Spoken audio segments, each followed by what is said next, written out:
오늘은 선생님들과 함께 연구학교 이제 4강으로서 연구의 기초에 대한 이야기를 좀 하려고 해요.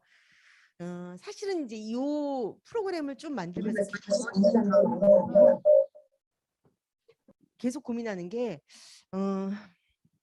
연구가 사실 쉽지 않은데 이 과정에서 어떻게 얘기를 좀 하는 게 좋을까? 어떻게 해야지 좀 쉽게 또는 관념적이지 않게 이해할 수 있을까? 이런 예 이게 에코가 너무 아름답네요. 네. 아, 네. 아, 그렇군요. 그런 생각을 하는데 제가 문화 디자인 자리를 운영하고 있잖아요. 근데 저도 이제 사람 모집을 매년 하고 지금도 이제 다음 주부터 또 사람 모집 공고를 할 건데 그 석사 박사를 마친 친구들이 들어오면 저하고 연구가 안 맞아요. 그래서 참을 수가 없을 때도 너무 많고 안 되겠구나 이런 생각을 참 많이 해요. 근데 그 사람이 나빠서가 아니라 학부 끝나고 석사 끝나고 박사까지 마치고 난 다음에 들어왔기 때문에 아니면 석사 마치고 좀 조교하다가 들어왔을 때는 이미 머릿속에 어떤 그림을 이미 갖고 있는데 그 그림 때문에 저하고 안 맞는 거죠. 예를 들자면 작년 재작년인가 인천 서구 문화재단이 이제 문화센터 문화도시를 하는데 거기에서 이제 서구의 문화 자원을 조사하는 거를 저희 보고 좀 해달라고 그랬어요. 근데 여러분 잘 아시지만 서구는 그 무슨 도지? 송도 신도시가 있는 곳이잖아요. 그러니까 연수구 미안해요. 연수구가 이렇게 있고 구연수구가 있고 그다음에 송도 신도시가 있는데 여기 아직 사람이 덜 들어갔지만은 일단 기본적으로 이미 이쪽으로 기울어져 버렸어요. 뭐 훨씬 더 부도 많고 뭐 등등등등 이쪽으로 이미 기울어졌고 그 백신 만드는 SK 바이오텍스인가 뭐 이런 거 그다음에 삼성 바이오텍스인가 이게 다 이 연수구 송도 신도시 안에 있어요. 그러니까 바이오 첨단 산업이 여기 이제 기반이 있는 거죠. 공해 없는 그런 게 있기 때문에 이쪽이 훨씬 더 발전했는데 실제로 모든 도시의 스토리는 연수구 구도심 쪽에 있는데 연수구 구도심도 인천 입장에서 보면은 언제 만들어졌냐면 1980년대 만들어졌어요. 그래서 그 연수구의 가장 오래된 기억은 적십자 병원이 옛날에 있었는데 여러분 혹시 김종호라고 하는 가수 혹시 아는지 모르겠어요. 그 연식이 드러나면 이런 뭐를 소녀를 부른 사람인데 작사 작곡 했는데 이렇게 모르는 표정을 지으면 내가 부른다. 예. 그 사람은 거기서 폐병을 앓았다고 하는 게 이 얘기의 스토리에 이 도시에서 가장 오래된 재밌는 스토리예요. 그리고 또 옛날에 그 백제가 그 송나라하고 무역을 할 때 거기에 이제 무슨 출발하던 항구가 있었다. 조그만 항구가 있었다. 이런 게 이제 스토리인데 여기에서 이제 지역의 문화 자원을 조사하는 걸 해달라고 하니 여기에 국보가 있어요. 보물이 있어요. 뭐 아니면 시 지정 문화재가 있어요. 그런데 제가 지난번 첫 시간에도 말씀드렸지만 자원이라고 하는 것은 내가 핸들링을 할 수 있을 때 자원이지 내가 핸들링도 할 수 없고 이렇게 지켜보는 방가사유상은 내 자원이 아니에요. 그렇잖아요. 내가 핸들링을 할 수 있고 요리할 수 있을 때 이게 자원인 거고 우리가 그냥 우리의 문화 자원, 우리의 역사 자원 뭐 이렇게 얘기하는 거는 내가 어찌하지를 못해요. 사실은. 그냥 그걸 갖고 글을 쓸 수는 있지만 그래서 난 상관이 없다. 사람들이 기억 속에 있는 자원들을 끄집어내면 된다라고 해서 굉장히 많은 사람들을 인터뷰를 했어요. 인터뷰할 땐 2시간 정도를 잡아서 인터뷰를 했는데 그중에 한 사람을 만났는데 맨 처음 만난 사람이에요. 그분하고 2시간 인터뷰를 계획하고 갔거든요. 근데 그분이 저를 처음 맞이하는 태도가 굉장히 이상했어요. 어서 오세요. 예, 반갑습니다. 뭘 얘기해 드리면 좋을까요? 이런 식으로 뭐 인터뷰를 할 때 뭐 이런 약간의 시니컬함이 있으면서도 표정은 이제 미소를 짓고 있었거든요. 그래서 이분이 왜 그런가 보니까 이분하고 얘기하자마자 30분 안에 알게 됐어요. 어, 연수구는 시민사회 단체 활동들이 굉장히 활성화된 곳이고 그리고 거기는 전국에서 최초로 문화원도 시민활동으로 만들었고 시립도서관도 시민들이 운동을 통해서 만든 그런 곳이에요. 그렇기 때문에 시민사회단체의 이 역량이라든지 활동이 굉장히 강했던 곳인데 이제 연수구 체계가 만들어지면서 딱딱딱딱 공공기관이 들어서 문화재단이 만들어지고 문화도시를 한다 하니 그럼 우리랑 같이 이야기를 하겠지라고 당연히 생각했는데 이분들은 여태까지 문화도시 되고 난 다음에 2번 불려갔나? 뭐 하는지 몰라요. 이렇게 얘기를 하는 거예요. 근데 이분의 얘기 속에서 뭐냐면은 굉장히 서운함. 니네들이 와서 문화자원 알고 싶다고 하는데 도대체 뭘 어떻게 하려고 하는데 약간 이런 게 있었어요. 그러면 제가 인터뷰가 되겠어요? 안 되겠어요? 이분의 분노를 내가 알겠어요. 이분이 너무 화가 나고 스스로 이 지역의 주체라고 생각을 했고 이 연수구를 만드는 당사자라고 생각했는데 갑자기 밀려난 듯한 이 느낌들 그런 가운데에서 재단에서 알아서 한다고 하는데 물론 재단은 재단대로 사정이 있어요. 행정하고 이 스케줄을 맞추고 이러느라고 이게 제대로 돌아가는데 쉽지 않은 대목들이 있거든요. 근데 그분하고 인터뷰를 30분 만에 제가 알게 됐으니 제가 인터뷰하는데 기본적으로 이분한테 어떻게 살아왔는지 이런 등등을 쭉 물어봤어요. 인터뷰는 5시간 걸렸어요. 2시간 생각하고 갔는데 5시간을 했고 뒤 약속을 제가 어, 취소하고 그분하고 계속 얘기를 하고 심지어 그분한테 저희가 연구해서 몇 분의 인터뷰를 생각했지만 혹시 선생님이 생각할 때 저희가 추가로도 인터뷰를 했으면 좋겠는 사람이 있냐라고 하니까 10분을 소개하더라고요. 그중에 8분을 추가를 했어요. 그러면 연구를 처음 설계하고 난 다음에 뒤에 너무나 많은 이 추가 연구가 있어 공이 많이 들어갈 수밖에 없고 저희도 인터뷰가 사실 쉽지가 않거든요. 그러니까 굉장히 일이 힘들긴 되는데 그럼에도 불구하고 연수구 같이 자원이 없는 데는 사람이 자원일 수밖에 없잖아요. 사람이 기억이 자원일 수밖에 없는데 이분들이 너무 섭섭해. 이러면은 사실 일을 할 수 없는 곳이라고 생각해서 그분하고 오랫동안 인터뷰를 했죠. 근데 저랑 같이 간 우리 연구보조원이 독일에서 박사를 한 친구예요. 근데 그 친구가 우리 회사에 들어온 지 얼마 안 됐는데 제가 인터뷰하는 내내 이제 막 화가 나 죽겠는 거예요. 아니 대표님은 2시간 하기로 했는데 왜 저렇게 수다를 떨고 있어? 아 대표님 돌아버리겠네. 이제 막 그런 게 막 메시지가 여기 전달돼. 그래서 내가 아 선생님 저기 막 얘가 참 재밌으니까 우리 조금 더 하자. 막 이렇게 계속 사인을 주고 그랬는데 이 친구는 처음에 사인을 받았죠. 근데 저도 심했지. 3시간 4시간 되니까 이 친구가 드디어 이제 꼭지가 도는 거죠. 갑자기 퍽 일어나더니 드르륵 책상을 이렇게 옮기더니 컴퓨터를 탁탁탁탁 닫고 대표님 가시죠? 이러는 거야. 나 얘기하고 있는데. 아, 성희 선생님 본 그 사람. 그래서 거기에서 어머 제가 뒤에 약속이 있는데 제가 이렇게 정신없이 해가지고 우리 저기 선생님이 지금 저를 일깨워주네요. 아 선생님 죄송해요. 제가 좀 얘기를 다 끝까지 못 듣고 어쩌고 막 정신없는 여자처럼 막 이렇게 굴고서 나왔거든요. 그러고 난 다음에 나 너무 화가 났는데 이 친구는 나한테 대표님은 그렇게 연구하시면 어떡해요? 라고 얘기하는 거예요. 자 여기서 누가 나쁜 사람이에요? 누가 나쁜 사람이에요? 제가 이렇게 얘기했으니까 그 사람이 나쁜 사람처럼 보이잖아요. 입장을 바꿔놓고 생각하면 2시간 하기로 갔는데 5시간씩 하고 있는 이 책임연구원이 한심해 죽겠는 거예요. 이걸 다 앞으로 뭐 10명도 더 할 거고 뭐 이렇게 되는데 이걸 다 어떻게 정리하라고 이렇게 사업을 방대하게 벌려놓지? 이거 연구비가 얼마 안 되는지 자기도 알면서 여기에서 이렇게 하면 어떻게라고 화가 날 수도 있잖아요. 나쁜 사람은 아니에요. 근데 관점은 다른 거예요. 나쁜 사람은 둘 다 나쁜 사람은 아니지만 관점은 다른 거예요. 그리고 물론 관점이 다른 하더라도 그 자리에서 어떤 상황이 발생됐을 때 공동연구원이라면 책임연구원의 어떤 이렇게 의사를 기본적으로 좀 따라야 되는 거가 있는데 그 친구는 그게 조금 부족한 거는 물론 좀 그럴 수 있긴 하지만 관점이 다를 뿐이지 나쁜 건 아니거든요.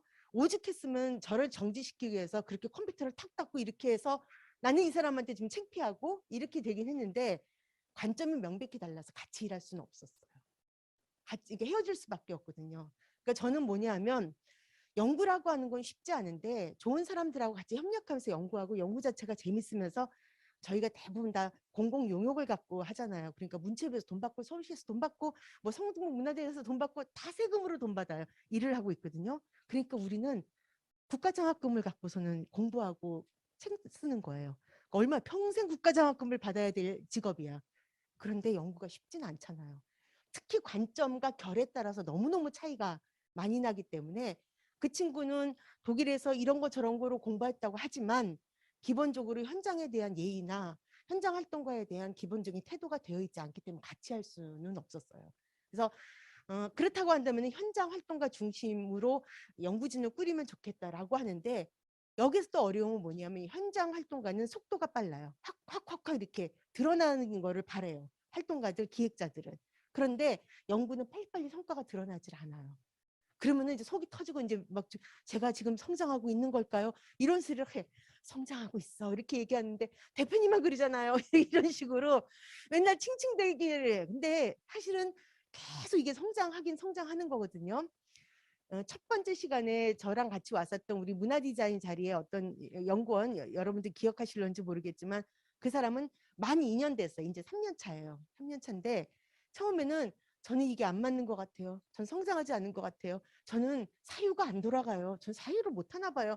이런 얘기를 1년 내내 그냥 칭칭칭칭 했거든요. 근데 지금은 이제 상당히 잘해요. 근데 이런 정도를 이런 정도를 인내할 수 있는 기획자나 활동가를 만나기도 쉽지가 않아요.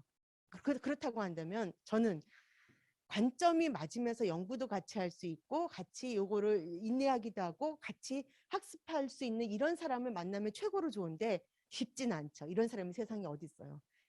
그렇잖아요. 그래서 연구를 할 때에는 결국은 어, 이 자리에서 이 연구에 대한 이야기를 한다 하더라도 제가 얘기한 거를 그대로 다 구현될 거라고는 생각하진 않아요. 그래서 저는 이 연구학교 4강에서는 어떤 얘기를 하고 싶냐면 아예 지금 선생님들이 연구자가 된다라고 한다면 조금 여러 번의 얘기가 되겠지만 내가 스스로 사유하고 탐색하는 활동가 또는 연구하고의 중간 경계에 있으면서 스스로를 분석하고 실천을 분석할 수 있는 활동가가 되고 싶다라고 한다면 지금의 얘기 그래서 이제 그거에 맞추어서 이제 이야기를 가지고 왔어요. 저는 개인적으로 보면 저는 활동가였어요. 기획자였고 활동가였거든요. 현장에서 활동하는 사람이고 약간 예술경영 쪽에 공공기관 운영하는 장도 했었고 그랬는데 수많은 활동들이 나는 정말 너무너무 재밌게 할 수 있지만 지난번에 말씀드렸던 기억이 있어요.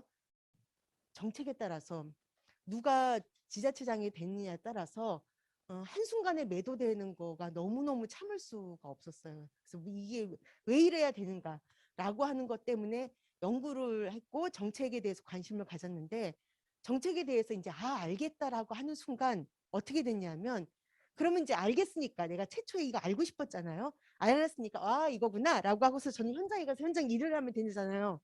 그런데 문제는 현장에 갈 수가 없어요. 심한계 같은 사람이 누나는 연구를 해. 그래야지 우리가 누나 같은 사람한테 도움을 받지. 이렇게 얘기를 해요. 갈 수가 없어요. 지난번에 왔었던 성낙경 선생님도 그러고 저를 자꾸 연구 자료를 이렇게 밀쳐내요. 이 자리에 있으라고. 나가지 말라고. 현장은 딴 사람들이 하게 내비둬. 막 이러고 선생님한테는 마을 공동체가 전국에 있는 선생님하고 같이 생각을 같이 하는 그런 사람들이잖아. 이런 식으로 얘기를 해요. 그래서 저는 다시 현장에 갈 수 있는 기회가 없어진 건지 아니면 제가 의무감에 갇혔는지는 모르겠지만 약간의 스탠스가 그렇게 되어 있다. 그렇기 때문에 제가 선생님들하고 얘기하는 이 연구학교 4강에서의 얘기는 현장에 기초한 연구를 좀 어떻게 할 것인가라고 하는 이야기가 될 거라고 생각이 듭니다. 그래서 연구의 준비를 어떻게 해야 될까라고 하는 이야기로 시작을 해보도록 하겠습니다. 지난주에 제가 이 표를 보여드리면서 우리가 연구를 할 때 자기 존재의 영역에 대해서 고민하는 것도 있지만 자기 인식과 실천의 영역에 대해서 고민하는 두 축이 있을 거다. 어떤 연구자가 내 실천만 갖고 고민하고 나의 존재에 대해서 연구 안 하는 사람이 어디 있어요. 하면서도 나는 여기하고 어떤 입장을 갖게 될 것인가. 어떤 연구이든지 간에 이게 연구 주제로 나한테 오면 처음엔 무슨 연구 주제가 이렇게 막 구려. 정말 재미없어. 막 이렇게 타박을 하거든요. 왜냐하면 이 연구가 어려우니까 밀쳐내는 일들을 막 그런 말들을 해요. 막 그런 말들을 하는데 이 연구에 대해서 이해하면서 나중에 한 달, 두 달쯤 되면 확신범이 되어 있어요. 이거 안 되면 안 될 것 같고. 그러니까 예를 들어서 처음에 아까 그 삽살개가 발달장애와 관련된 얘기를 했었는데 발달장애 연구를 딱 받았을 때는 연구 너무 어렵다. 우리나라에서 아무도 한 사람이 없네. 어떡하지? 외국 문헌 우리랑 너무 다르네. 어떡하지? 이것 때문에 벅차가지고 죽겠다 막 이런 생각이 들어요. 근데 그러면서 조금씩 알게 나고 난 다음에는 제가 8개월 후에는 어떻게 됐냐면 이렇게 안 하면 어떻게 이게 나라라고 할 수 있어? 이게 어떻게 공동체라고 할 수 있어? 어떻게 다른 사람의 인권이나 삶의 그 조건에 대해서 우리가 이렇게 무신경해도 되는 거야? 라고 하는 확신범이 되어 있어요. 그러면 이 문제, 이게 뭐냐면은 존재의 문제하고 실천의 문제가 그렇게 떨어져 있지 않다는 거예요. 그게 안 되는 게 너무 화가 나고, 이 정책이 너무 중요한데 그거는 예산이 안 되고요, 이렇게 얘기하는 문체부 사무관을 때려주고 싶고 막 이제 이런 생각이 드는 거죠. 그러니까 이런 것들이 우리 안에서는 끊임없이 있지만, 저는 지금 존재 얘기를 하진 않을 거예요. 존재 얘기는 술 먹고 하는 걸로 하고요. 지금은 실천의 이야기만 하는 걸로 그렇게 하겠습니다. 자, 연구가 진행될 때 어떻게 진행되냐면, 처음에는 질문을 하게 됩니다. 근데 우리는 제가 스스로 하는 연구는 질문을 하지만, 용역을 통해서 우리가 이제 뭐 일을 하거나 이럴 때는 내가 만든 질문은 아니죠. 그렇지만 제가 여러 가지 이제 공모나 이제 용역이나 이렇게 쭉 보면서 이 질문에 대해서는 나도 궁금했어. 요 질문은 내가 늘 관심 있는 영역이야. 라고 하는 거를 선택을 하죠. 즉 질문을 그렇게 형성을 합니다. 연구를 할 때는 맨 처음에 질문 만들기가 먼저 시작이 돼요. 질문을 만들면 질문에 대해서 분석을 해야 되죠. 내가 나 이번에 신발을 사야 되는데 이렇게 저렇게 한 신발을 사는 게 맞나 어쩐가? 라고 하는 내 질문에 대한 분석을 하는 과정이 기본적으로 있습니다. 질문 덜렁하고서 이렇게 하는 경우 없어요. 질문이 형성이 되나, 맞는 얘기인가. 예를 들어서 제가 그 김태리만큼 발랄해지고 싶을 순 없을까? 이런 질문을 제가 스스로 가졌다고 생각을 해보세요. 그럼 여러분들은 선생님 왜 그러세요? 이럴 거 아니에요. 질문 분석을 그렇게 오래 걸리지 않고 그냥 해버릴 거 아니에요. 그런 것처럼 이 질문에 대해서 분석을 하는 과정이 반드시 있고, 그 다음에 분석하고 난 다음에 이 질문을 하기 위해서는 어떤 조사가 필요할까? 조사 설계의 과정이 필요합니다. 조사 설계가 끝나고 난 다음에는 실제 조사를 하고, 그다음 조사를 분석하고, 질문과 이 분석, 여기 질문과 분석 간의 차이를 보면서 종합 분석을 하고, 그다음에 그것에 대한 의미를 도출하고 결론을 내리는 게 연구의 과정이다라고 볼 수 있습니다. 그러면 우리가 하는 거는 질문을 하는 과정으로서 지난주에 국리 이야기를 했는데, 오늘은 요 정도까지 이야기를 할 거예요. 요 정도까지. 그리고 요 부분은 아마 다음 과정 5, 6, 7, 8회 정도에서 아마 이야기가 진행이 될 거라고 생각이 듭니다. 그래서 지난번에 국리 얘기를 했는데 또 질문 얘기를 해요. 다시 씹고 또 얘기를 하는 거죠. 여기까지를 오늘 얘기해 보려고 합니다. 이게 연구의 과정이다라고 봅니다. 자, 연구 준비 과정에서 왜 이럴까? 이게 질문이 시작이죠. 왜 이렇게 됐을까? 왜 그렇게 해야 되지? 꼭 그래야만 하는가? 라고 하는 질문들. 처음에 질문을 시작합니다. 근데 그 질문 자체가 때때로는 타당성이 없기도 해요. 저 사람은 나를 왜 저렇게 쳐다보지? 뭐 어떻게 쳐다봤는데? 몰라요. 근데 내가 그냥 기분이 그냥 나빠. 한 사람 그냥 하나하나 그냥 차 하나 때려부시고 싶을 정도로 화가 나 있는데 누구의 눈빛이 기분이 나빴다. 라고 하는 것이 질문은 될 수 있을지언정 질문의 타당성은 없어요. 그렇잖아요. 그러면은 왜 이럴까? 그리고 그게 말이 돼? 질문에 대한 분석까지가 돼야 되는 거죠. 왜 발달장애인은 이렇게 해서 정상인들이 표현하는 그 방식을 배워야만 할까? 발달장애인은 그걸 배우는 것보다 자기 표현 방식이 있는데 그렇게 하면 안 돼. 그렇게 하면 안 돼를 제재를 계속 당하면서 정상인들이 주로 표현하고 있는, 정상인이라 일컬어지는 사람들이 표현하는 그 정상범주의 표현 방식을 강제로 배워서 그거를 그대로 따라하는데, 그 따라하는 거가 자기의 마음의 결과 맞지 않으니까 아주 어색하거나 늘 서툴러요. 근데 이거가 발달장애인이 사회해야 되는 정상 과정이다라고 얘기를 하는데, 이 과정이 맞을까? 라고 하는 질문을 해볼 수가 있죠. 그러면 발달장애인이 다른 사회에 다수의 다른 사람들하고 이야기하려면 그걸 배워야지 어떻게? 라고도 얘기할 수 있고, 아니 우리가 되지도 않은 영어를 배우기 위해서 그렇게 듣기 평가를 열심히 이렇게 하고 그러는 것처럼 그거에 반만의 노력만 하더라도 발달장애인을 이렇게 열심히 보고 이런 것들을 보고 그거 의사소통이 안 될까? 라고 하는 질문도 할 수 있겠죠. 그러면 아니 저기 한 2천만 3천만이 그러면 다 그 발달 장애인을 위해서 그걸 공부하란 말이야? 노노 아니죠. 발달 장애인의 약간 독특한 의사소통 행위를 이해할 정도면은 선생님의 의사소통 이게 다 할 수 있어 우리. 왜냐면 가장 기준이 되는 사람들이 이해했기 때문에 다른 사람과의 소통 능력이 굉장히 증진될 수밖에 없는 거겠죠. 이런 식으로 다르게 바라볼 수 있다는 거죠. 질문을 한 다음에 질문에 대해서 왜 이게 말이 돼? 그렇게 하면 안 될까? 라고 하는 이야기들을 하는 거죠. 자, 그리고 난 다음에 이걸 알려면 어떡하지? 이거 알려면 어떻게 확인할 수 있지? 예를 들어서 누구한테 물어보면 되네? 아주 간단한 방법이에요. 조사 방법 중에. 그 다음에 어디 찾아보면 되지? 에이, 네이버에 찾아보자. 이것도 조사의 아주 간단한 방법이죠.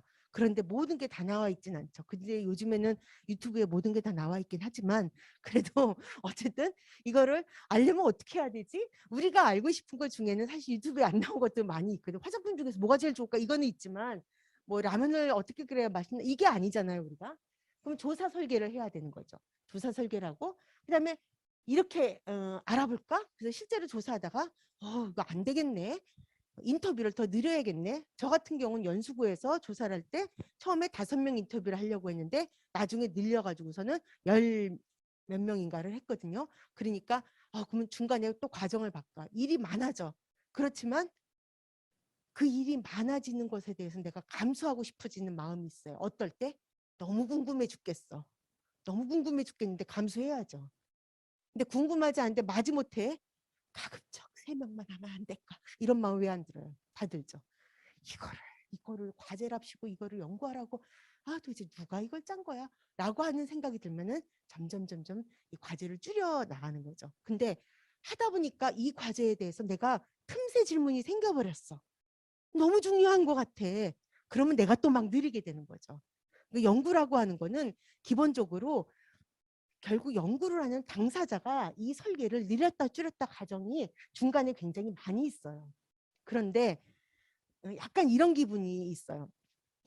내가 정말 공감을 하면 이게 막 늘어나고 아이씨 이게 참 이게 말도 안 돼 이러면 줄어들게 되고 이런 주관성이 있잖아요. 이 주관성을 극복하기 위해서 연구는 초반에 이런 식으로 해야 된다는 걸 쫙 짜요. 마치 부들부들한 천을 가지고 이렇게 오려가서 꿰맬 때 보면은 천이 막 흔들리잖아요. 그래서 제대로 안 꿰매지고 여기 막 이렇게 우겨지고 막 이럴 거 아니에요. 그럴 때는 이렇게 우그러들지 않게 하기 위해서 핀을 이렇게 고정하잖아요. 중간에 핀을 고정하는 것처럼 연구 설계를 초반에 합니다.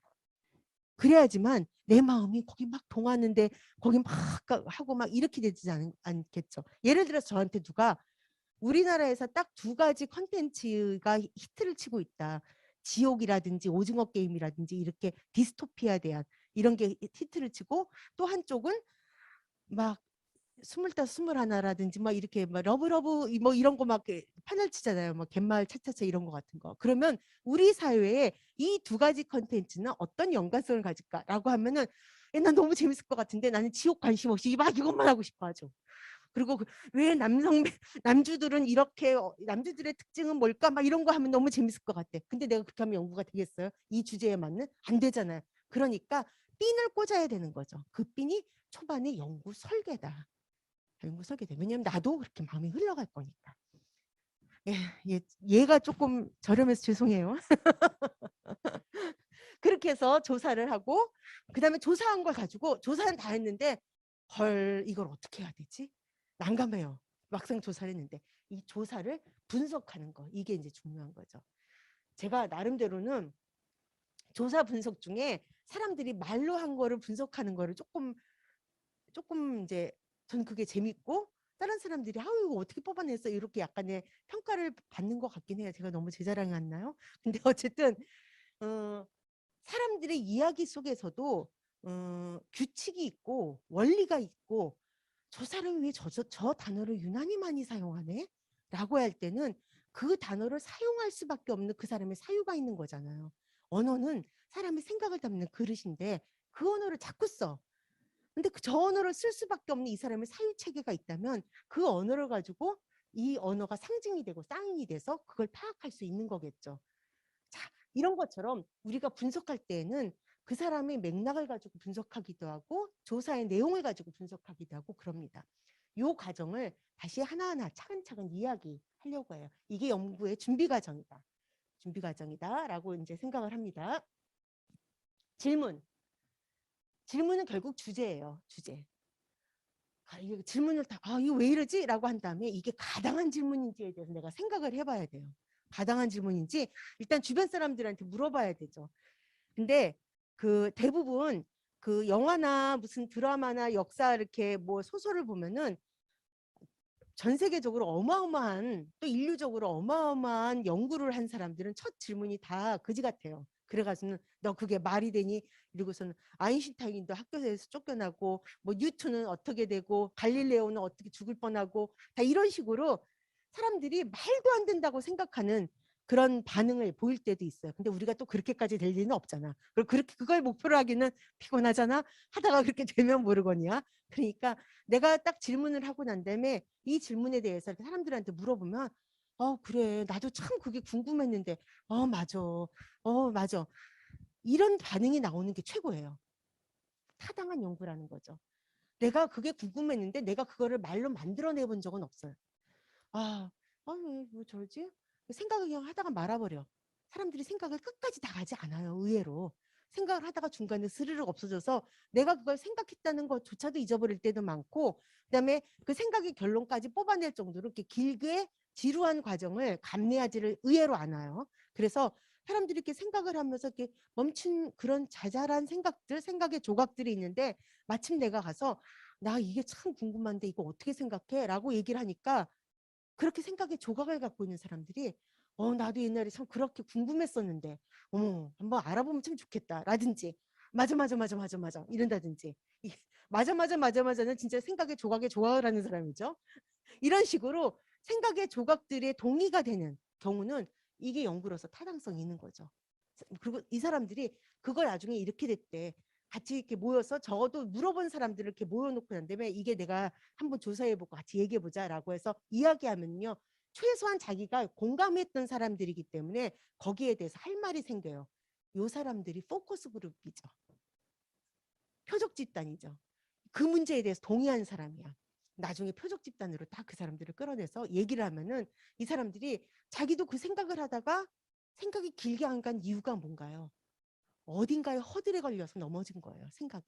생각이 넘어졌는데 그 생각을 굳이 할 만큼 이게 효율적이지도 않고 그다음에 사용될 가능성도 그닥지 없으니까 그 허들을 갖고 크게 신경 안 쓰고 생각이 중단돼 버린 거죠. 근데 내가 생각을 더 이어간 걸 가지고 이야기하면 이 사람들이 허들로부터 일어나서 생각을 다시 덧대주기 시작합니다. 왜냐하면 이게 영감을 받았기 때문인 거죠. 내가 생각을 하다가 멈췄는데 누군가 그 생각에 대해서 딱 얘기를 해? 그러면 영감이 생기는 거죠. 바로 우리의 생각을 만들어 나가는 거지만 한 사람이 끊임없이 가져가는 거는 그 사람 성격도 별로 안 좋을 거예요. 저도 점점 성격이 안 좋아지고 있어요. 근데 어쨌든 내가 생각에 허들에 걸려서 넘어졌는데 누군가 얘기해서 다시 영감을 얻어서 올리는 이 덧대는 과정들 이게 바로 이제 집단지성일 수도 있고 집단지성이기도 하고 그리고 우리가 현장 중심의 연구를 하는 사람이 중요하게 생각할 부분이에요. 혼자 자기가 찌하고 연구하려면요. 진짜 그 문헌 연구자가 돼야 돼요. 강단 연구자가 돼야 되는데 나는 내 일을 하다가 바빠. 그러니까 생각이 항상 조각으로 끝나는데 어떤 걸 가지고 영감을 얻어서 덧대고 올라가는 방식이 현장 연구에서는 굉장히 중요하다. 그 포인트를 우리가 기억할 필요가 있다라고 생각이 듭니다. 자, 질문을 만들어서 이게 가당한 질문인가를 스스로 생각하고 주변과 같이 이야기하는 과정이 필요합니다. 여러분도 잘 아시겠지만은 아카데미를 뛰어넘은 제가 유사연구자라고 하면서 제인 제이콥스하고 제인 구달 그다음에 이화 선생님 세 분에 대해서 이야기를 했는데 그분들은 연구자도 아니고 세계적인 석학도 아니었어요. 처음부터 20대 30대 그리고 심지어는 그 사회에서 정기적인 아카데미 프로세스를 밟은 사람도 아니에요. 그리고 약간 대학을 갔거나 대학 근처에 왔다 갔다 했다 하더라도 제대로 마친 사람들도 아니에요. 여러분 잘 아시겠지만은 고등학교를 졸업하고 우리나라에서 연구자가 되기 쉽지 않아요. 어느 나라에서는 쉽겠어요? 그리고 일반적으로 사회 생활할 때도 참 쉽지 않은 대목들이 있어요. 그 정도는 어떤 일을 하게 되는 이런 식으로 사실은 이렇게 매칭 포인트들이 다 있기도 해요. 그렇기 때문에 우리가 정말 공부에 1도 관심이 없는데 할 수 없이 공부를 하는 그런 경우도 많이 있잖아요. 근데 그렇게 이 사람들이 가는 과정에서 그곳에 있기만 하면 아는 그것들을 예를 들어 제인구달 같은 경우는 고릴라를 계속 보고 도시를 계속 관찰하고 이렇게 썼지만 그 사람들은 관찰하는 역량이 있었어요. 질문하는 역량이 있었어요. 관찰하고 질문하는 역량. 제가 역량이란 표현을 써요. 마사 누스바움이라고 하는 사람은 마사 누스바움하고 그다음에 아마티아 센이라는 사람은 1998년, 9년일 수도 있어요. 아무튼 그때쯤 유엔으로부터 한 가지 연구 의뢰를 받습니다. 그 연구가 뭐냐면 어느 나라가 인간의 성장을 돕는데 가장 좋은 나라인가에 대한 연구를 하자라고 얘기를 해요. 96년인가 이랬다. 기억이 잘 안 나요. 연도서 잊어버리세요. 아무튼 근데 아마티아스는 누구냐면은 인도 출신의 세계적인 경제학자인데 이 사람은 노벨 경제학상을 받았어요. 근데 이 사람이 받은 노벨 경제학상 분야는 노벨 경제학상 중에는 이렇게 성장 중심의 경제학을 이야기하는 그런 쪽 사람도 있지만 그게 아니라 경제학과 윤리를 고민한다든지 가난, 빈곤의 문제를 이야기한다든지 그다음에 국제 간의 불평등 문제를 이야기하든지 그런 거를 중심으로 연구하는 그런 학자들도 있는데 노벨 경제학상이 4, 5년 만에 한 번씩 그런 사람한테 상을 줘요. 기본적으로 성장주의자들한테 주는데 4, 5년에 한 번씩 그렇게 약간 윤리라든지 빈부 문제라든지 이런 거를 고민하는 사람한테 주는데 아마티아 센이 그 중에 한 사람이에요. 아마티아 센은 빈곤 지수라는 거를 만들었어요. 수학으로 빈곤 지수를 만들어. 미친 거 아니야? 어쨌든 그걸 만들고 그거를 봐도 제가 설명을 여러분들에게 해줄 수가 없어요. 아무튼 그런 게 있더라고요. 근데 아마티아 센하고 마사 누스바움이라고 하는 미국의 철학자인데 이 여성은 세계적인 철학자인데 이 여성이 가장 관심 갖는 게 뭐냐 하면은 이 불평등의 문제를 교육을 통해서 해결할 수 없을까라고 하는 게 이 철학자의 주된 고민사항이에요.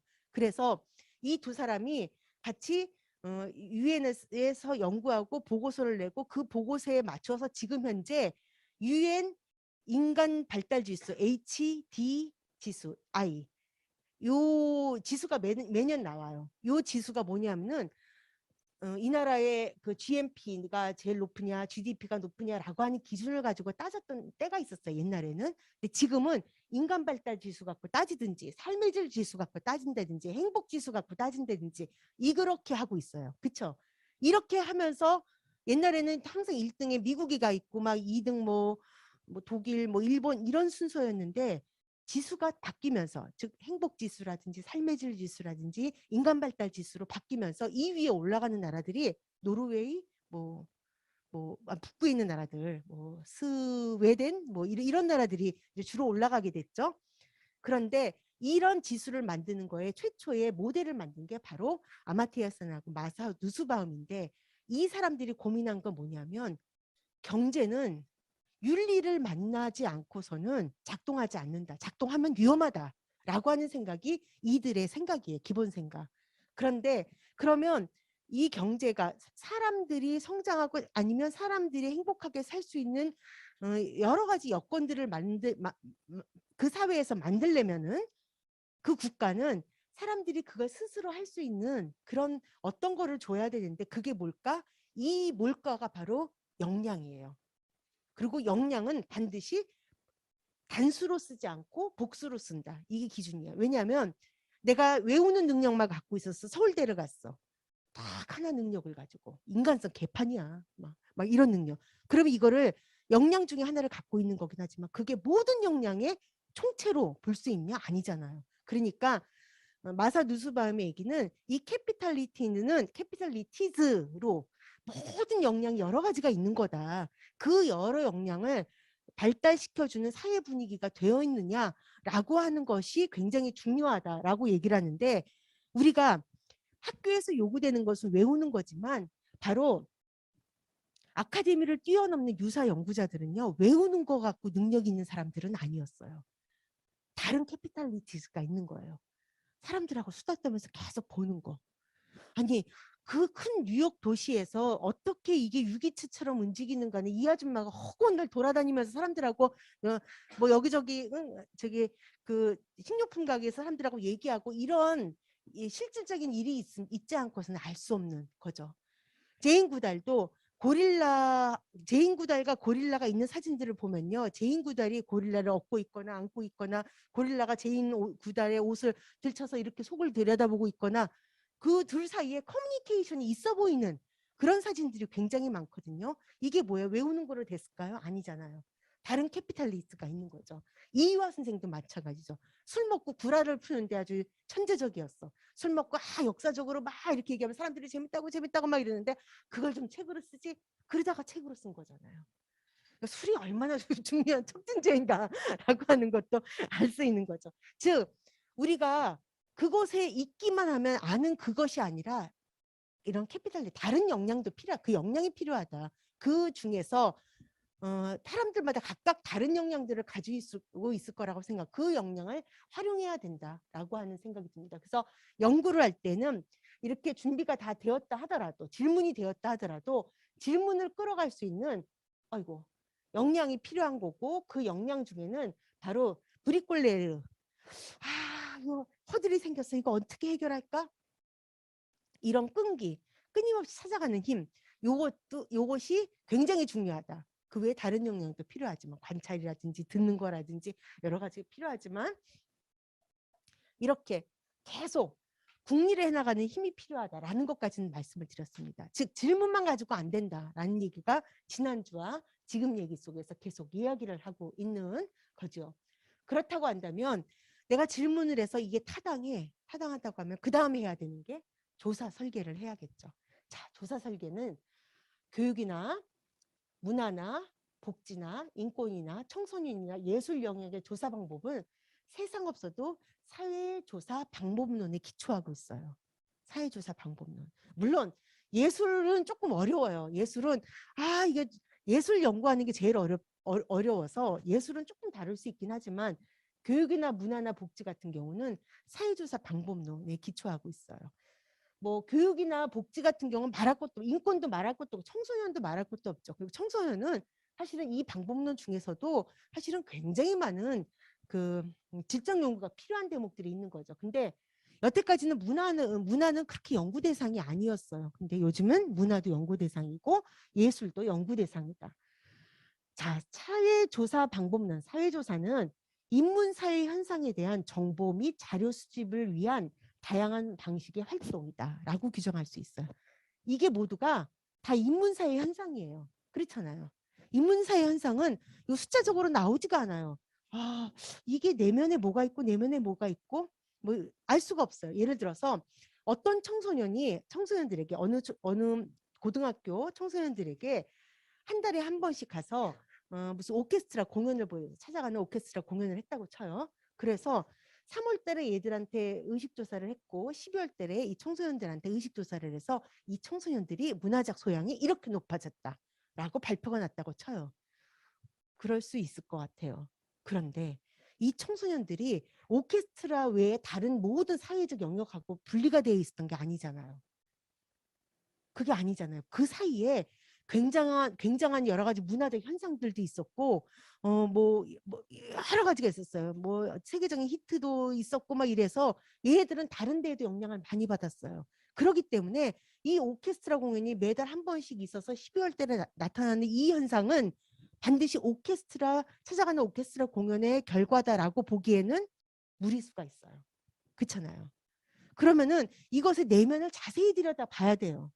그러면 여러 가지 방법으로 수집해야 된다는 거죠. 실제로 오케스트라가 어떻게 했는지, 이 아이들은 어떤 식의 환경 속에 있는지, 이 고등학교가 있는 이 동네는 어떤 환경인지 등등등등 여러 가지를 통합적으로 봐야 된다라고 보여집니다.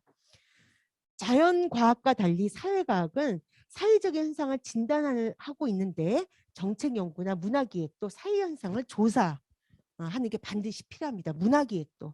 청소년 인권 다 마찬가지일 거라고 생각이 들어요. 기본적으로 사회 현상에 대해서 이걸 어떻게 볼 것인가라고 하는 부분들을 반드시 조사해야만 하고 또 실제로 이렇게 오늘날과 같이 이렇게 전환이 빠른 시기에 우리나라 청소년들에게 어떤 것들이 큰 영향을 미치고 있는지라고 하는 부분들도 면밀하게 보지 않으면 안 되는데, 제가 보기에는 그런 조사들을 정책에서 별로 반영하지 않아요. 정책이 이해도 못하니까 청소년 애들이 그렇게 하고 있을 거라고 이해도 못. 왜냐면 자기가 원하는 청소년들의 어떤 상을 가지고 이렇게 청소년들의 애들이 해야 된다라고 하는 그 상에서 벗어나면 힘들어하니까 안 벗어나려고 하는 경향이 굉장히 강하다. 그래서 실제로 현장을 디립다 자세히 보면서 축적해 나가는 게 참 필요하고, 어떤 의미에서 보면은 청소년들은 투표권도 없고 사람 숫자는 많은데 소수자예요. 사람 숫자가 많은데 투표권이 없으니까 소수자예요. 자기 스스로 주도적이지 못하고 주도권을 행사할 수가 없어요. 만 15세 이상이 정도 되면은 사회적 문화적 권리를 가졌으면 좋겠는데 경제적 권리가 없다는 이유로 만 18세까지 사실 이제 주어지지 않죠. 그렇지만 실제로 이들은 우리 사회에 굉장히 큰 영향을 미치는 세대라고 한다면 이런 부분들에 대해서 계속 현장 리포트들이 나와서 축적되는 과정이 필요할 거다라고 생각이 듭니다. 자, 우리가 질문을 했고 질문의 타당성을 생각했고 그 다음에 조사 설계를 했어요. 그 다음에 뭘까요? 실제로 조사를 해봐야겠죠. 실제로 조사를 해봐야겠죠. 자, 조사에는요. 이거는 저희 회사에서 조사 방법론으로 1년에 다 이 방법을 안 쓰는 방법이 없어. 다 쓰는 방법이에요. 그러니까 가장 흔하게 쓰는 방법인 거죠. 그리고 이외의 방법에 대해서는 저도 잘 몰라요. 근데 이 정도만 가지고도 충분히 할 수 있어요. 여기 세 가지는 문헌과 관련된 거고요. 여기 세 가지는 양적 조사와 관련된 거고, 여기 세 가지는 질적 조사와 관련된 거예요. 양적 조사는 숫자를 가지고 하고, 그다음 질적 조사는 내용을 가지고 하는 거겠죠. 그렇지만 문헌 조사라 하더라도 질적 조사의 성격을 조금 갖고도 있어. 그다음에 양적 조사지만은 이 문헌 조사나 그다음에 질적 조사의 성격을 좀 갖고 있어. 이런 것들도 있어요. 요거를 하나하나 설명하려면 다 귀찮아요. 근데 여러분들이 대충은 다 알고 있어요. 뭐냐면 선행연구. 우리가 청소년의 문화 활동이 어떻게 되는지를 알려고 하는데 지금 당장 그냥 맨땅에 헤딩하는 게 아니라 이거에 대해서 옛날에 연구한 사람들은 없나? 라고 찾아보잖아요. 선행연구 조사. 이거는 기본인 거죠. 하긴 다 해요. 하긴 다 하는데 적합한 것을 찾아서 하는 거. 이게 굉장히 중요하겠죠. 그냥 지역조사. 우리가 기본적으로 일상과 지역과 마을에서 하는 사람들이기 때문에 지역조사를 당연히 해야 돼요. 그런데 우리나라 지역조사는 사실 개판이에요. 여태까지 분권이 되어 있지 않은 나라잖아요. 우리나라는요. 그러니까 국가 단위의 조사만 있어요. 국가 단위의 조사는요. 우리 동네 예를 들어서 뭐 여기 뭐 우이동 뭐 이런 데 관심이 없어요. 강북구 정도까지는 해. 근데 강북구도 크게 관심 없어요. 서울시 이렇게 되는 거죠. 그래서 모든 조사가 덩어리가 너무 커. 예를 들어서 전국에 뭐 10,000명을 갖고 했다라고 하면 강북구 사람 몇 명이나 들어갔을까요? 알 수가 없잖아요. 그래서 기초지자체 단위의 조사가 없어요. 너무 없어요. 그거는 재단에 있는 B형 같은 경우는 너무 잘할 거라고 생각이 들거든요. 그래서 제가 언제 얘기했나? 양천구에서 제가 작년에 조사를 할 때 양천구에 대한 조사가 일체 아무것도 없어요. 양천구는 그나마 그 신경도 안 쓰는 구라서. 그래서 1,000명을 조사하는데 동별로 사람 숫자를 이렇게 그 동이 만약에 숫자가 큰 동이야? 그러면 그 프로테이지만큼 여기는 뭐 123명, 여기는 몇 프로, 뭐 10%다라고 하면은 100명 이런 식으로 다 비율을 나누어서 그곳에 딱 맞게 조사를 했어요. 그 대신에 조사하면서 각각 연령별 구분이 있어서 연령별 구분까지도 같이 추가로 조사를 해서 청소년 몇 명하고 여기는 성인은 몇 명하고 이런 식으로 이렇게 조사를 해봤거든요. 그런데 정말 다르게 나와요. 사람들이 어떻게 생각하구나라고 하는 느낌들이 확실히 다르게 나오더라고요. 그래서 지금은 우리가 뭐 청소년과 관련돼서 지역 문화와 관련돼서 동네와 관련돼서 뭔가를 조사하고 싶다. 실제적으로 지역 조사하는 게 참 쉽지가 않아요. 지역 조사하는 게. 그렇지만 각각 지자체에서 점점 해야 되는 거고, 안 되면 우리 동에서라도 최소한 어느 동을 중심으로 해서 기본적으로 몇 명을 하겠다. 100명만 해도요. 우리나라 어떤 연구보다 이 동에 대한 거는 제일 많이 하는 거예요. 그럴 거 아니에요. 우리가 뭐 대통령 선거도 1000명, 1023명 뭐 이렇게 하지 뭐 10,000명, 10만 명 하는 건 아니잖아요. 그러면 한 동을 가지고 100명, 200명, 300명 한다? 겁나 많이 한 거죠. 겁나 많이 한 거. 예. 어쨌든 그렇고요. 그래서 지역조사 같은 경우는 잘 안 되어 있지만 기본적으로 법에 의해서 4년에 한 번씩 광역에서 기초지자체를 조사하는 이 의식조사가 있어요. 그 의식조사에는 뭐 기본적으로 뭐 강북구, 뭐 도봉구, 성북구가 나와 있긴 한데 그거를 사용하고 그거보다 더 디테일한 거는 거의 없으므로 만들어서 사용해야 된다. 근데 옛날에는 이런 게 필요하지 않았어요. 왜냐면 기초지자체 자체의 정책이 필요 없었거든요. 정부에서 내려주는 거 받아먹기만 하면 됐었거든요. 지금은 기초지자체에서 또는 동네에서 뭔가 활동을 할 때 그런 자료가 필요하게 됐어요. 점점 만들고 있는 추세다라는 말씀을 드릴 수가 있고요. 내부 문서 조사. 내부 문서는요. 예를 들어서 배움터에 관련된 연구를 한다라고 하면 배움터에서 생산한 모든 자료들을 뭐 백서 같은 거 이렇게 보면서 쭉 보고 근데 너무나 많은 서류를 한꺼번에 보면 이게 뭔 말인지 알 수가 없거든요. 그리고 자기네 안에서도 헷갈리고 있어. 그러면 물어보면 되죠. 물어보면. 그러니까 질적 연구의 성격이 조금 들어간다라고 볼 수 있습니다. 자, 실태조사, 설문조사, 델파이 조사는 양쪽 조사의 대표적인 거죠. 실태조사는 너무 잘 알죠. 어떤 식으로 사람들이 존재하고 있는지 형태를 보는 거예요. 설문조사는 인식 의식조사.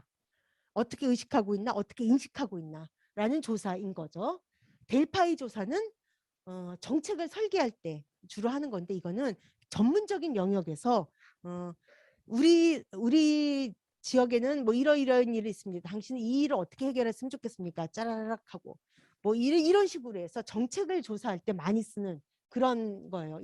그래서 전문가 한 100명한테 물어봤습니다. 그랬더니 전문가가 이렇게 얘기했습니다. 라고 하는 것에서 델파이 신탁에서 꼭 신탁받은 것 같다라고 왜냐하면 전문가들이 정확하게 진단을 한다라고 해서 이름이 델파이 조사라고 되어 있는 거예요. 이거는 문헌 연구도 들어가고 질적 연구도 들어가는 성격이 있다라고 볼 수 있어. 근데 이거는 약간 전문가용이니까 신경 쓰지 마세요. 신경 안 써도 크게 상관이 없다. 언제 뭐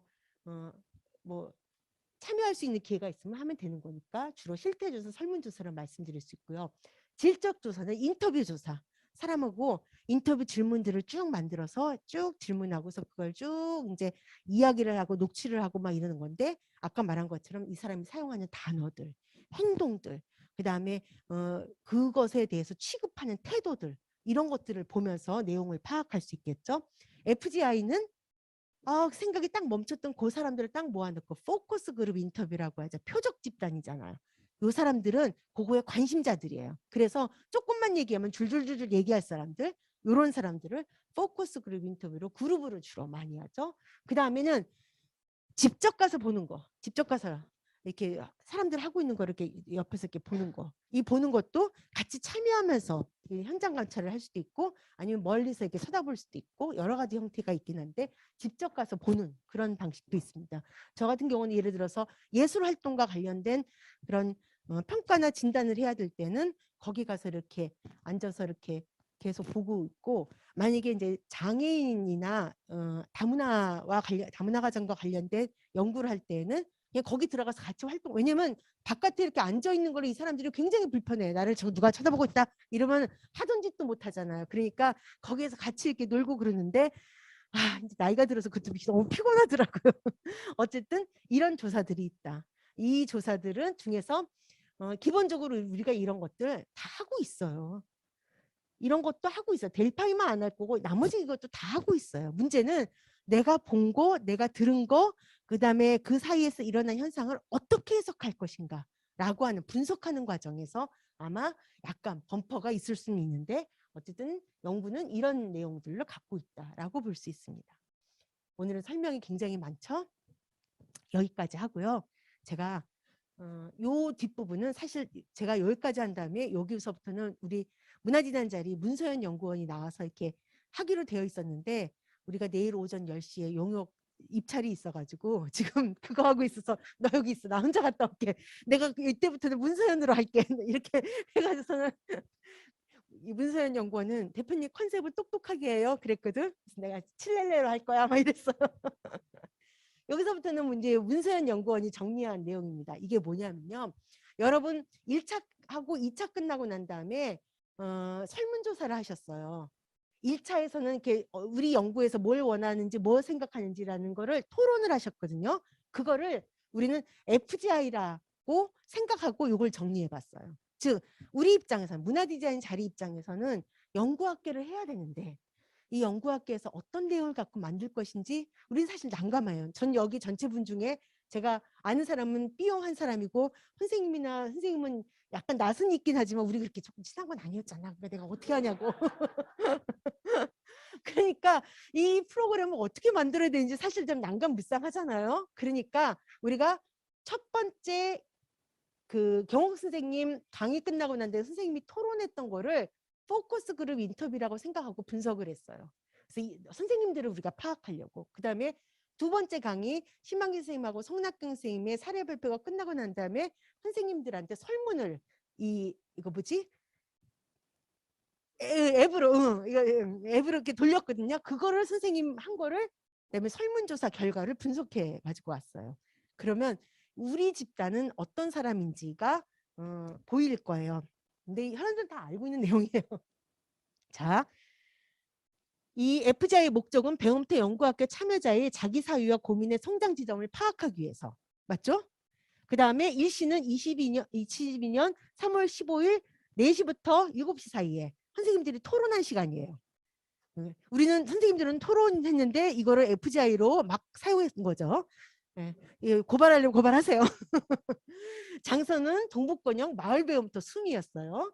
방식은 배움터 연구학교 참여자들을 세 그룹으로 나눠 진행을 했다. 이라고 되어 있고 이렇게 참여하신 분들이고 진행은 샛별, 성희, 민정 선생님이 이렇게 한 거죠. 여기에 나온 주된 내용은 자기 사유와 고민의 성장에 대한 이야기들이 많이 나왔는데 이건 문서연 연구원이 나름 똑똑하게 정리를 한 겁니다. 제가 칠렐리하게 읽겠어요. 문화기획에서 당사자성, 나의 욕망 등 자기 기획을 찾는 데 강조점이 있는 것과 같이 연구도 의심하고 사전학습하고 나를 찾아가는 과정에서 출발해야 이정표를 잘 찾을 수 있다고 생각. 즉 나의 욕망과 연결되어 있다. 이런 이야기들이 좀 많이 나왔대요. 새로운 자극이 되는 연구학교, 현실에서 업무에 치여 실행하기 어렵지만 이 기회에 잘 모을 수 있는 힘을 길러보는 것 중요함. 연구는 일상에 녹아져 실천으로 나타나야 하며 기획자와 연구자가 분리되지 않아야. 예, 이렇게 말씀하신 분이 있는 것 같아요. 저는 여기 너무너무 동의해요.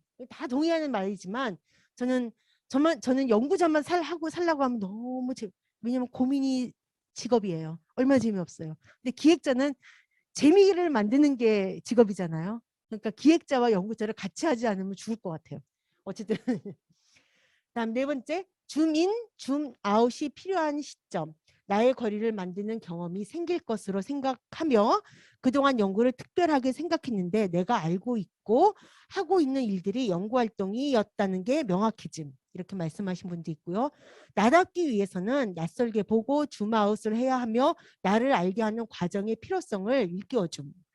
현재 고민하는 것들에서 무엇을 찾아야 하는지 구체적 상은 없지만 지도 조각을 얻는 기분. 하기 쉬운 것, 해왔던 것, 즉 관성적 태도를 깨기 위한 나의 과제는 무엇일지 고민을 시작하게 되면서 다른 시선으로 바라보는 것의 중요성 인식, 기록에 대한 중요성을 인식했다. 이런 얘기들이 여러분들 사이에서 많이 됐어요. 맞나요? 네. 그다음에 현장 기획 연구자로서의 태도에 대한 이야기가 이렇게 나왔어요. 나다움을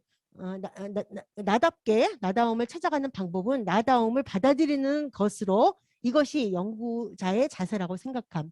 기획자와 연구자의 구분이 아닌 내가 내 삶을 살아가는 주체로서의 태도가 우선되어야 함이라고 있고요. 연구학교에 대한 기대는 내 주변에 대한 이해를 통해서 환경 찾기에 대한 기대가 있고 연구학교에서 배우는 것들을 현장에 적용 가능하게 실천해 보고자 하고요. 연구에 대한 나의 태도를 정립하고 전문적 연구에는 미치지 못하지만 오로지 느꼈던 것에 대한 관한 연구를 통해 유형화하고 분석해 볼 수 있는 기회가 될 것으로 기대하고 청소년의 일상을 세밀하게 관찰해 과정에서 나의 기준을 세워야 한다는 생각과 확실하진 않아도 조그만 단서를 찾을 수 있는 기회로 네, 기대하고 있다. 연구는 질문을 어떻게 찾을까에 대한 궁금함이 있었는데 이 과정에서 질문을 찾기를 내가 한번 할 수 있을 것 같다라는 기대가 있다. 이런 내용으로 정리가 되었습니다. 그래서 이 부분을 정리를 했어요. 쭉 이야기된 내용을 각각 영역별로 이렇게 분류하고 난 다음에 최종적으로 전체를 시사점을 도출했는데 참여자들은 여기는 주어가 바로 앞에는 참여자들이 이렇게 얘기했다라고 쓰여 있는데 여기에는 시사점을 도출하는 거는 연구자잖아요. 그러니까 문서연 연구자의 시각에서 참여자들은 연구학교 일강을 듣고 자기 사유에 대해 관한 문제의식에 공감하며 연구에서 일상을 자세히 들여다보는 주민과 그것을 객관화하는 줌아웃의 필요성을 인식함이라고 문서연 연구자는 정리했어요. 문화기획이나 연구활동이 따로 분리되는 것이 아니라 삶을 주체적인 태도로 기획하는 과정에서 자신, 당사자성의 삶으로부터 출발해야 한다는 인사이트를 받은 것 같대. 세 번째는 연구학교를 통해서 나를 들여다보고 주변을 탐색하고 일상을 관찰하는 등의 활동을 통해 나의 활동을 좀 더 풍성하게 변화시켜 줄 수 있는 단초, 어떤 시작점을 마련한다는 기대감이 있다. 참여자들은 연구학교 참여 신청서와 일강 그리고 소감 나눔에서 일정한 태도를 보이는데 연구학교를 대하는 태도가 단순 프로그램 참여에 그치는 소비자가 아닌 자기 사유의 확장을 통해 창작자로서의 태도를 견지하고 있음이라고 분석했어요. 그 다음에 일반적 프로그램의 참여자가 가지는 태도와 차이를 보이며 연구자가 되는 문제 이전에 자기 정리의 시간으로 인식하는 경향이 있음. 그다음에 연구학교의 과정에서 참여자들의 기대에 맞는 과정 설계를 통해 자기 질문을 명확하게 하는 과정이 필요하며 연구에 필요한 구체적인 스케일 및 역량을 높이는 문제는 과정 속에서 확인할 필요가 있다. 이건 제가 이게 길어져 가지고서는 조금 줄였는데 뭐냐면 일단 연구하는 과정에서의 논의가 필요한데 실제로 스킬이 어느 정도 여기에 더 들어갔는지는 과정 속에서 이야기하면서 후반부를 좀 정리했으면 좋겠다라고 하는 얘기를 문서연 연구자가 썼고 2년 차예요. 2년 차. 석사를 하지 않았고 계속 이제 우리 회사에서 이제 계속 이제 있으면서 공부를 한 사람이 시사점을 도출한 거죠. 그래서 결론적으로 보면은 연구학계에 참여하고 있는 참여자들은 기본적으로 태도가 굉장히 진지하고 이 과정 속에서 자기를 좀 찾는 과정을 우선적으로 생각하면서 동시에 현장 실천에서 적용할 수 있는 이런 가능성에 대해서 여지를 갖고 있고 그다음에 뭔가 좀 주민 줌아웃 그러니까 스스로 좀 이렇게 분석하고 사유하고 그다음에 자기 납득될 수 있는 이런 활동 삶들을 좀 추구한다라고 하는 것들을 알 수 있습니다. 그러면 2강 끝나고 했던 배움터 참여자 설문조사 결과는 어떤지를 좀 보겠습니다. 여러분 혹시 이 앞에 부분에 대해서 혹시 동의가 안 되나요? 대체로 동의가 되죠?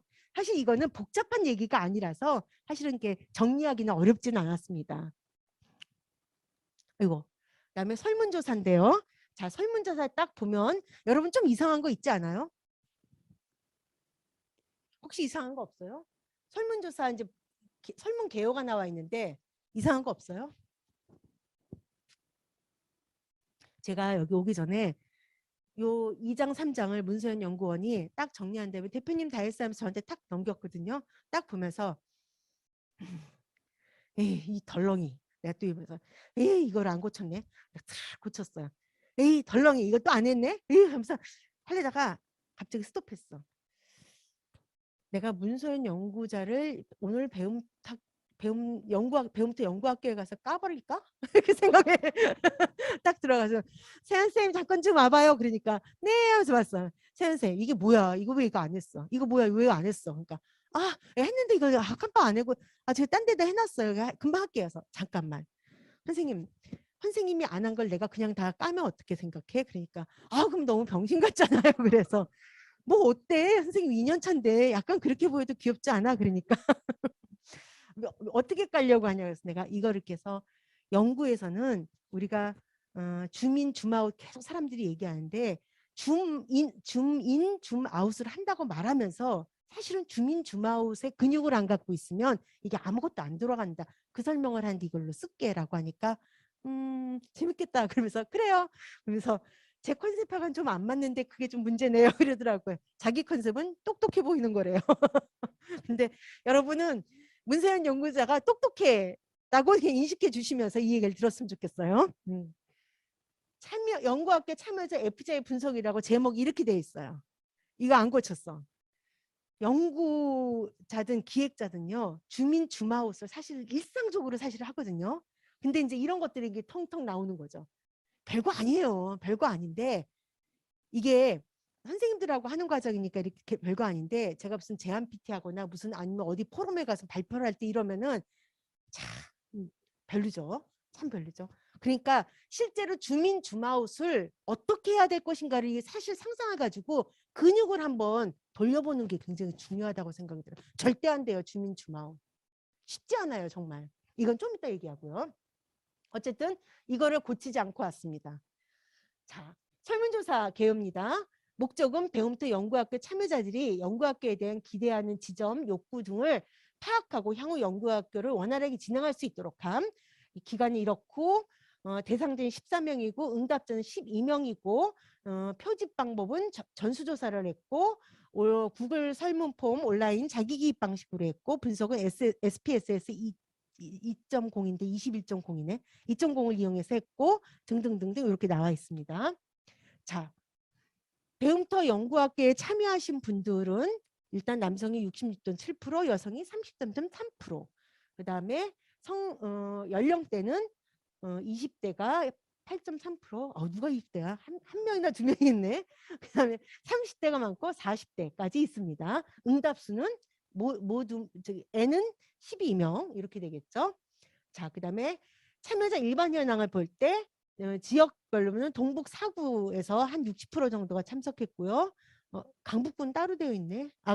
강북구 외 동북 4구. 강북구는 16.7%고 강북구의 동북 4구라면 성부, 도봉, 또 어디? 노도원. 이렇게. 에? 중량도 동북 4구예요? 진짜? 근데 중량에서 오신 분이 예. 선생님 제가 빨리 끝날 때가 된 것 같아요. 그다음에 경기도에서 오셨고 동북사구 외 서울시에서도 오셨습니다. 자, 그다음에 정체성과 직업 만족도를 보니까 본인이 예술가나 문화기획자라고 말씀하신 분이 33.3%, 청소년 활동가가 33.3%. 의외로 저는 예술가나 문화기획자가 많이 있고요. 실제로 자기 직업이 뭔지는 중요하지 않아. 본인이 자기를 어떻게 생각하는지가 사실은 굉장히 내면적으로 중요하거든요. 그다음에 사회활동가라고 생각하시는 분이 16.7%, 아직 규정하고 있지 않다.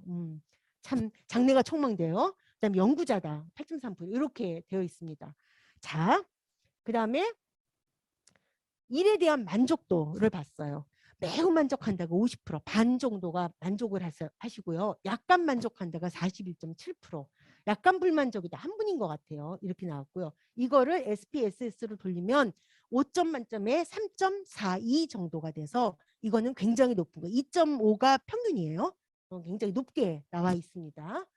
그리고 일에 만족하는 요소를 물어봤어요. 그랬더니 다른 사람에게 선한 영향을 준다는 효용감.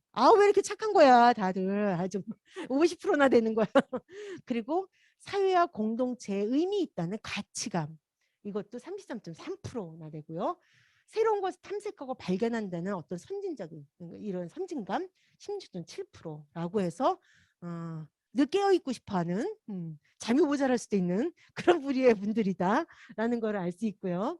그 다음에 일에 대한 만족감이 일에 대한 불편 요소, 일에 대한 불편 요소를 보면은 다른 사람이 나의 활동을 가치 있게 여기는지 모르겠어. 나는 효용감 있고 가치감이 있고 그런데 이게 사회적으로 그렇게까지 느껴지나는 거에 대해서는 좀 모르겠다. 41.5%가 그런 고민이 좀 있고요.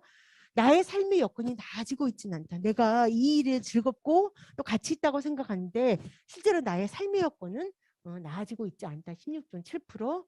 나의 전문성이 쌓이고 있지 않다. 그러니까 소비되고 있다는 느낌들을 갖는 게 16.7%. 그다음에 주변에 함께 성장할 동료가 없다. 외롭다라고 하는 게 16.7%, 기타가 8.3%예요. 뭔가 내가 거의 만족스러워하고 또 만족감을 많이 느끼지만 그래도 불만적인 요소가 있다면 뭐냐라고 물어보니까 사회적인 어떤 공감, 그다음에 실제적으로 내 삶이 나아지지 않는 거, 전문성이 쌓이는 것 같지 않고 뭐 이런 것들, 알만한 고민인 거죠.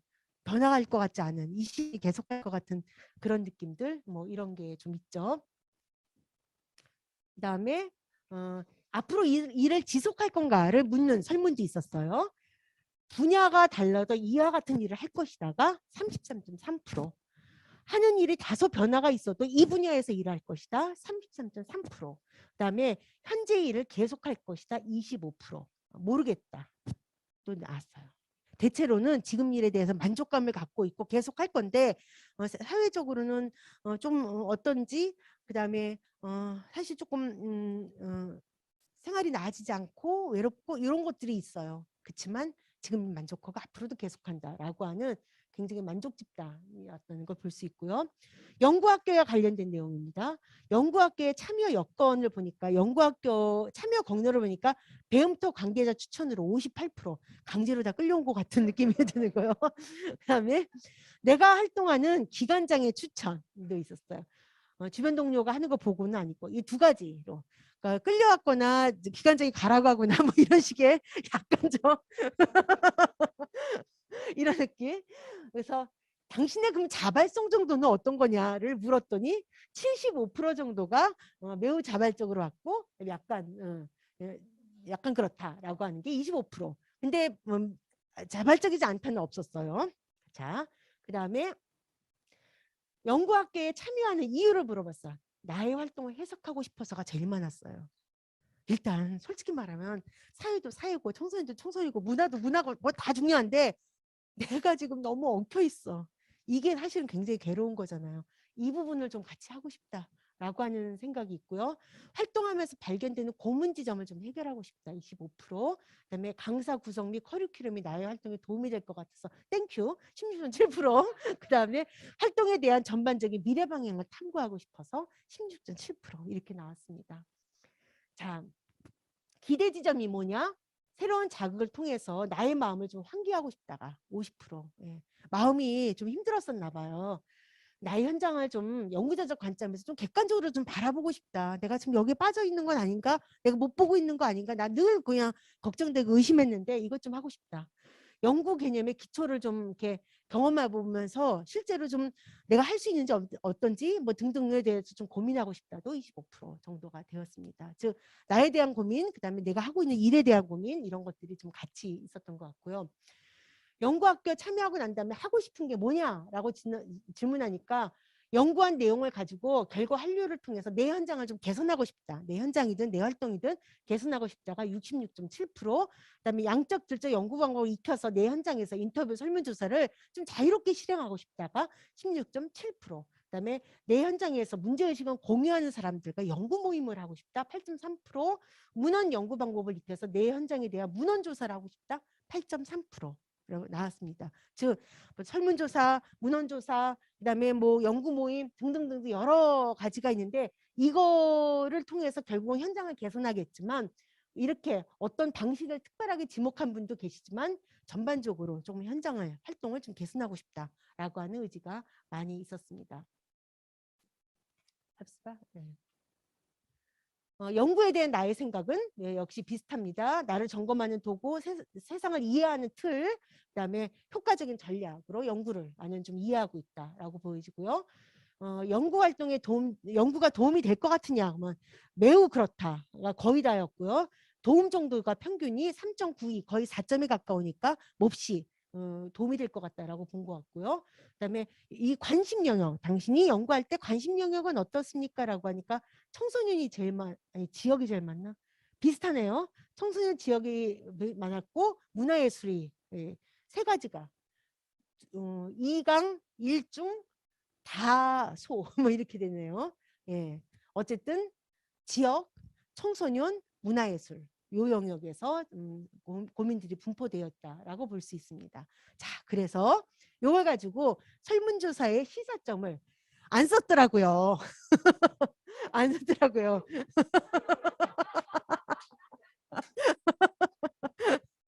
그 두 가지가 이거예요. 그래서 이거 자기가 제가 써줄게요 막 이래가서는 아니다. 쓰는 게 아니 중요한 게 아니라 이런 헐렁헐렁한 거에 같이 보면서 주민 주마웃이 뭔지를 공부하는 게 더 중요할 것 같다. 그래서 대표님 너무 바보처럼 얘기하지 마세요. 알았어 그랬는데 예, 바보 같진 않죠. 근데 이거가 텅 비어있네요.